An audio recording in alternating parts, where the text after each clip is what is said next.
Hello friend, সবাই কেমন আছো? আশা করি সবাই খুব ভালো আছো। চলে এসেছি নতুন একটা ব্লগ নিয়ে। তো দেখো এখানে মা সকাল সকাল উঠে চান টান করে চলে এসেছেন ছাদে পুজো করার জন্য। তো পুজো করার আগে মা দেখো আগে পুজোর বাসনগুলোকে ভালোভাবে ধুয়ে নিচ্ছে, কারণ কি বলতো রোজ না ধুলে এগুলো কালো পড়ে যাবে, তাই জন্য দেখো ধুয়ে নিচ্ছেন। আর এদিকে দেখো ঘরটাও ভালোভাবে ঝাড় দিয়ে নিয়েছে। পরের দিকে দেখো আমি নিচে চলে এসেছি। নিচে এসে এখানে আমার হাজবেন্ডকে দেখছি পেটিতে করে কিগুলো নিয়ে এসেছেন। তো আমি জিজ্ঞেস করছি পেটিতে কি আছে, তখন বলছেন আছে কিছু একটা। ভাবলাম দেখাও, আমি ভিডিও করছি। তো দেখো দেখালেন এখানে হাঁসের বাচ্চা নিয়ে এসেছেন। আর এখানে দেখো কতগুলো হাঁস বাচ্চা, কিন্তু আমাদের এখানে কোথাও রাখা জায়গা নেই, তবুও কেন নিয়ে এসেছেন কি জানি। দেখো এখানে হাঁস বাচ্চাগুলো কি সুন্দর খেলা করছে। আর এইটুকু টুকু বাচ্চাগুলো আমার বেশ ভালো লাগে। মুরগির বাচ্চাগুলো যেহেতু আমার ভয় লাগে, কারণ ঠোঁটগুলো উঁচু উঁচু, কিন্তু হাঁস বাচ্চা ধরতে আমার খুবই ভালো লাগে। তারপর দেখো আমি এখানে একটা হাতে ধরে নিয়েছি। আর বোন তো খুবই ভয় পায় এই হাঁসের বাচ্চা বলো মুরগির বাচ্চা বলো সবকিছুতেই। তো দেখো আমি এখানে ধরছিলাম, আর হঠাৎ করে আমার হাত থেকে পড়ে যায়। দেখো কারণ এগুলো দেখলে খুবই মায়া লাগে। আর তো ছোট ছোট বাচ্চাগুলো পড়ে গেলে মরে যাবে, এতে করে রেখে দিয়েছে। আর বাবা এগুলোকে ছাদে তুলে দিয়ে এসছেন। আর এখানে দেখো এই আমাদের বাড়ির, এটা আমাদের বাড়িতেই থাকে, কোথাও যায় না। তো এখানেই, আর রাত্রি হয়ে গেছে যেহেতু ওকে কিছু খেতে দিতেই হবে। তো দেখো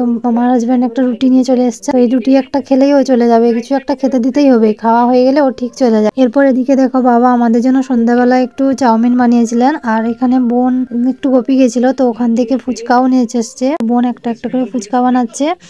আর এখানে বাবা চাউমিন সাজিয়ে দিয়েছেন খাওয়ার জন্য। তো আজকের ব্লগটি কেমন লাগলো তোমরা আমাকে অবশ্যই কমেন্টে জানিও।